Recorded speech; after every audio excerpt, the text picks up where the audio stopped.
was drinking. People died. Innocent people. Who do you think robbed you? I don't know. I was told it was people who disliked Daphne Bernstein, something about an unpleasant divorce. Her ex-husband worked on Wall Street. Do you think he has easy access to Panamanian death squads? Guess I didn't really think about it. You were smuggling something, weren't you? No. I mean, I didn't realize it at the time. I didn't think too much about it, but yes, Marcelo did drive off with something. I don't know what. I didn't see him until we got to Brazil a week or so later. I think it was money. I think Marcelo and Victor have a friendly banker there in Panama. Your little cruise was to deliver the cash to him because there it's easier to launder. But I thought the Broncos were rich. Rodrigo's rich. The other two, they live well, but they don't have real money. Victor's campaigns were always financed by his brother. That is the way among certain rich families there. The eldest brother's the king. You know, he gets everything. The other two, not so much. And now Rodrigo's dead. Exactly. And Marcelo, too. It's an awful tragedy for Victor, huh? A man running on a law and order ticket, you know, whose brothers have both been killed in such terrible circumstances. A true patriot. What about Marcelo? Marcelo was an idiot. Were this true, I certainly don't believe he could possibly have known about it. But I do believe some other scheme, you know, some other bullshit. Whatever that cash was, Victor could have talked him into something. I don't know yet. And Passos? Well, Passos is a bum ex-cop. Failed in America, failed in Sao Paulo. He was surrounded by more money and more poverty than his tiny little head can handle. You think guys like that can't be bought? No, but But nothing. He's probably not a bad guy. He's just a man caught in the crossfire of a very rich family. What about me? You. You're the fall guy. The American. Running around, acting like the action hero. Killing lots of people. You're a stroke of genius. That ain't how it is. You were an angry ex-cop. You were sitting in a bar with a history of violence and a history of a bad temper. You were perfect. Me and Passos went to the academy together. Did you? I don't fucking know. Okay, let's take a drive, Max. You want to do some good? Want to get yourself killed in a good cause? Then I need you to check something out for me. Like what? That incident at the favela today. Now, some of my officers say a bus drove off some captives. They did, I saw it. But no captives were ever booked. They probably handed them off to the paramilitary death squads, the, Caixa Preto? Right. Who did? I don't know, the cops. The other cops, the cops who shoot on sight. The UFE. Right. Max, you see that building there? The Imperial Palace Hotel? Yeah, that's what it says. People go in there in large groups under armed guard. But it isn't a police station, and no one comes out of there. Why don't you just go in and bust the joint, get a warrant? I'm only a cop, Max. So you keep saying. Time to find out what was going on here. I didn't fancy booking myself in the presidential suite, so went looking for the basement.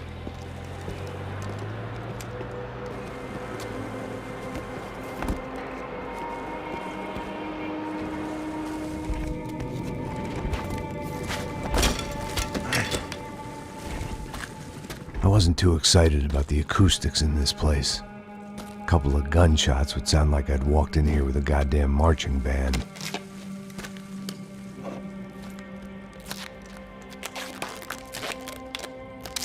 It wasn't pretty, but I guess none of what was about to happen was gonna be. It was the question I kept on asking myself. How could I have been so blind? I was convinced the Broncos had gotten the wrong man for the job, but maybe De Silva was right. I was the stooge. The bad joke everybody got but me.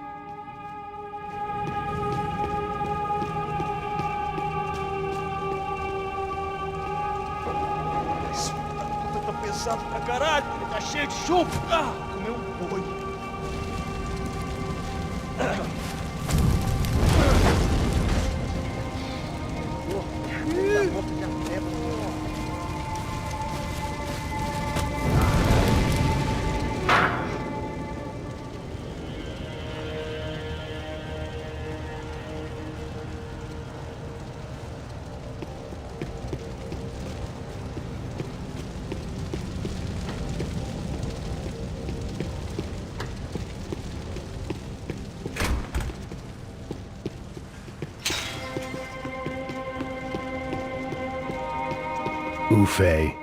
Was there anything they didn't have a grubby hand in? A few days earlier, I'd have called it a coincidence, but I'd written off too many of those already.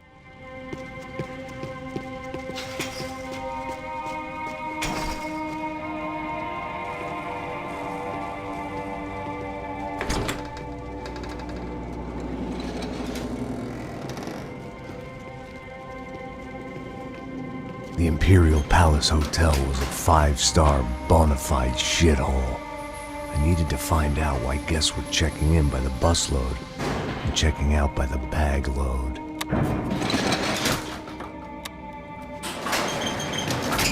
Maybe the service would be better upstairs.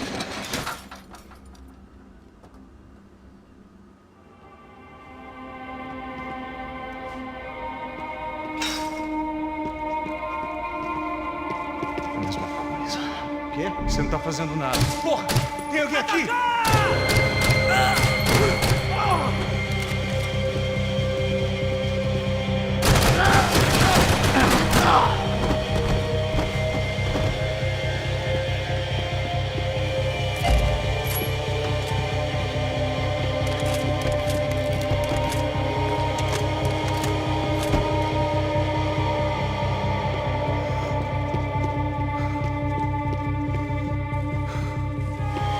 Cuidado, ele está vindo nessa direção!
Silva and I had the same fan club. I knew enough and he knew too much. We'd both become targets.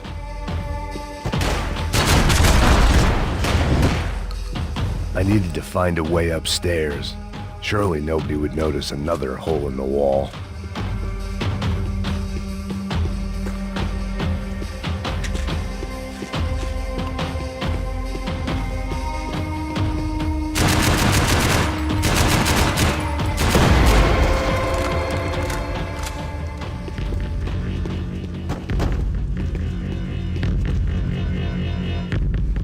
I knew this thing was bigger than me, bigger than the Broncos, but I only had a glimpse of the whole picture, like looking in a mirror and for an instant seeing what everyone else sees, a bad caricature of a better man.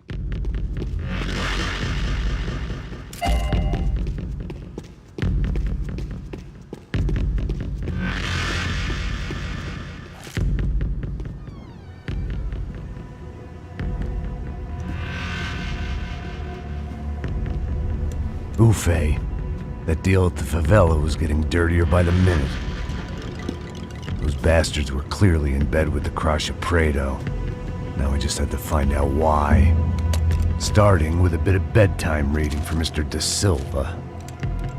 When you've lived the kind of life I've lived, reality comes at you through a different lens. But nothing could have prepared me for what was on the other side of that door.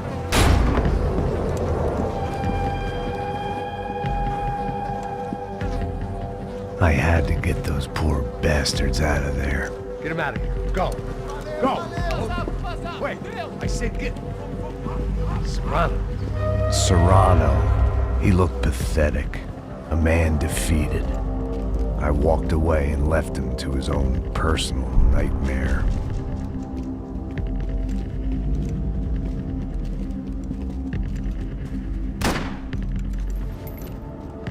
Whatever hell this was De Silva had sent me into, I knew I had to put an end to it.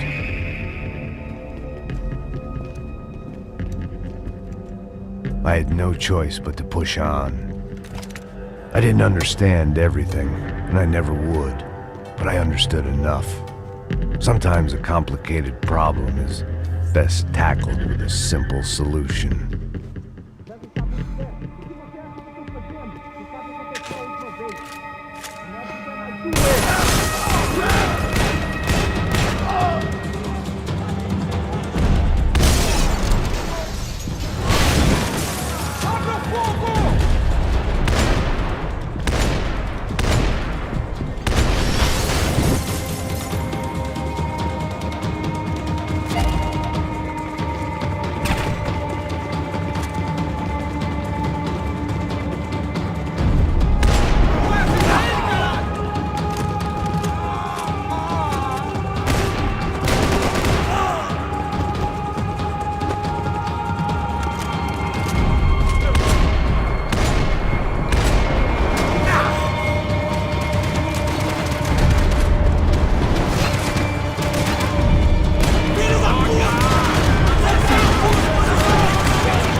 This was hell on earth.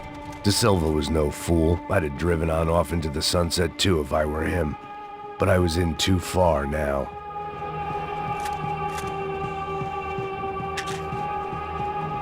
It looked like Victor had won the sympathy vote, found his universal connection to the people, triumph out of tragedy. Part of me couldn't help thinking that had been his plan all along.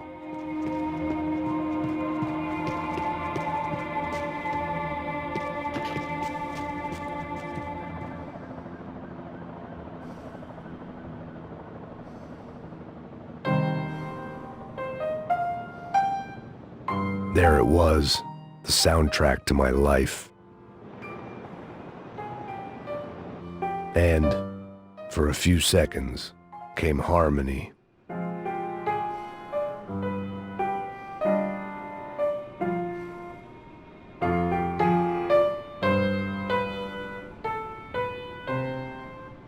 Finally,